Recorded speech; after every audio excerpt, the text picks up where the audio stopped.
podcasts available on Amazon Music, the launch of Radio 1 Dance, and it's time for Christmas jingles. Welcome to the Richard Daly Podcast, bringing you a UK perspective on the latest news and developments from the world of podcasting and internet radio. Welcome to episode 44. I'm your host, Richard Daly. Each week I curate and discuss the latest news in podcasting and internet radio with a focus on the smaller podcaster, radio host and DJ. There's a new place you can listen to this podcast, Amazon Music. That's right, Amazon Music has launched its own podcast platform as part of its existing music streaming service. You can listen either through the website or using the Amazon Music app.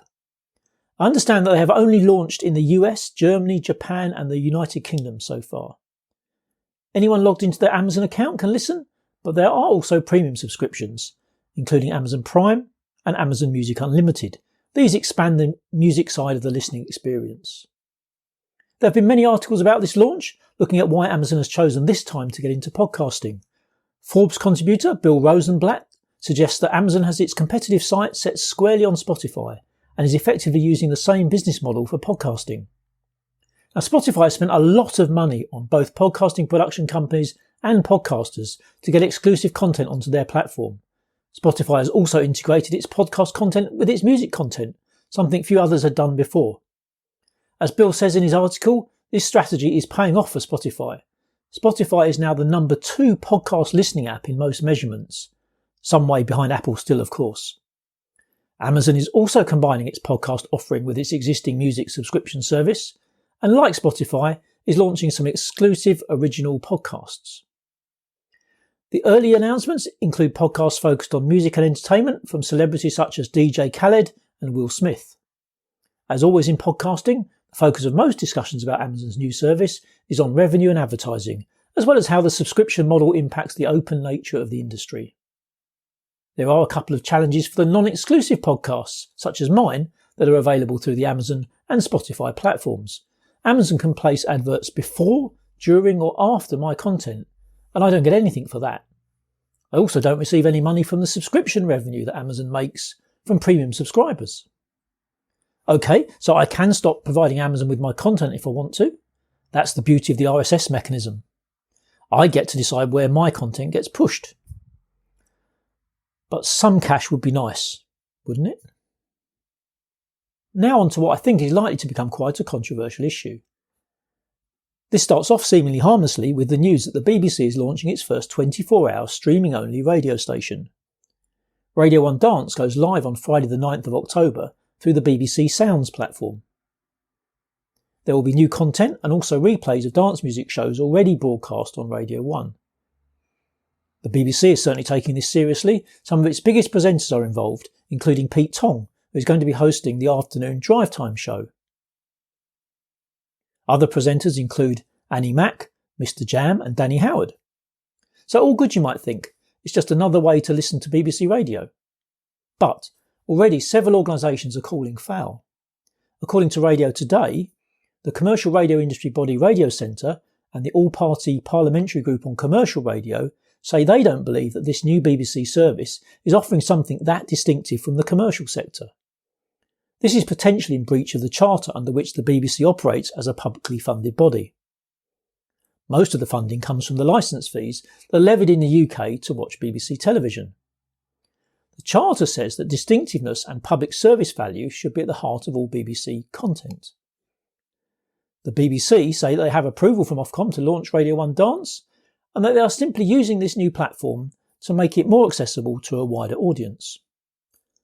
APPG, which is a committee of British members of Parliament, has asked Ofcom to review the whole BBC Sounds platform.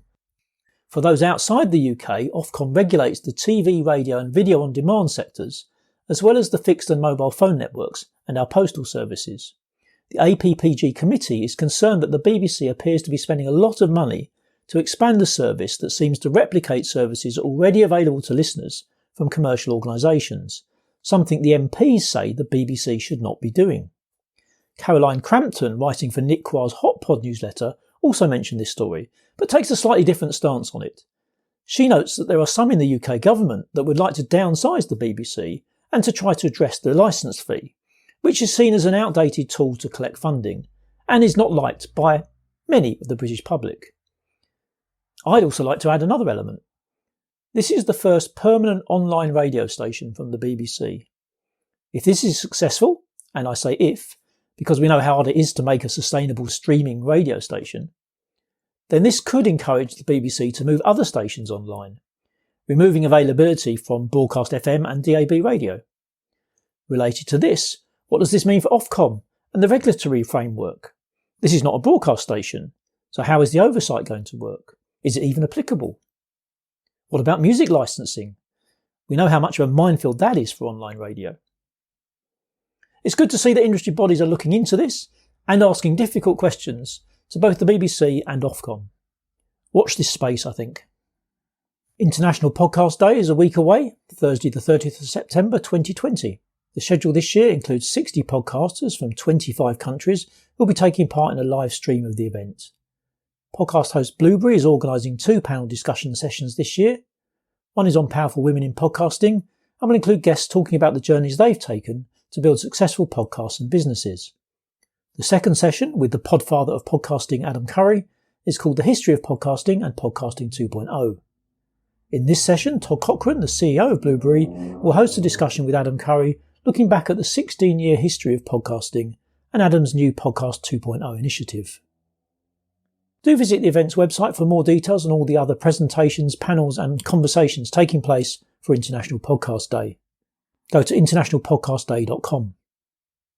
So I've talked about what Amazon is doing, but how is Spotify responding? Well, this month they've launched a global advertising campaign to highlight how their music and podcasts help to inspire and connect people. The campaign is called Music Meet Podcasts and includes television commercials and digital video ads featuring high-profile podcasters and music artists such as Michelle Obama and Ariana Grande. There is also a new in-app feature called My Forever Favourites that lets users share their favourite podcasts and music. Spotify know that the streaming audio space is set to become increasingly competitive, and this marketing campaign looks to be their first salvo, highlighting the big hitters they have on their platform. A key goal will be to increase the time listeners spend on the platform by getting them to add podcasts to their playlists and not remove music at the same time. It's going to be interesting watching these two titans go head to head in the podcasting space over the next few months. Are you thinking about Christmas yet? Audio imaging company Music Radio Creative, who are based on the Isle of Wight here in the UK, have launched a brand new package of Christmas-themed jingles, as well as their 2021 New Year countdown. If you're looking for jingles of any type, whether off the shelf or custom, do take a look at the Music Radio Creative website. If you like, you can use my affiliate link, richarddally.com/MRC, and I'll get a small commission on anything you purchase there. Finally, something that I missed previously, the organisers of the British Podcast Awards have a free weekly email newsletter that contains UK podcast recommendations. You can submit a show for consideration for them to include in the newsletter and on their website. Go to greatbritishpodcast.com/mailing list to sign up. Okay, so that's all the news from the Richard Daly podcast for this week. If you enjoyed this episode, do share it with a friend. You can find this podcast on Apple Podcasts, Amazon Music, Spotify, iHeartRadio, PodSearch, and wherever else you listen to podcasts. If you visit my website at richarddally.com, you will find all my social media links, as well as the various ways you can subscribe to the show. The show notes for this episode are at richarddally.com/44. As usual, please send me your questions or comments, and if there is a topic you'd like me to cover, then you can tweet me. As always, I really do appreciate your feedback. Thanks for listening, and I'll see you on the next episode.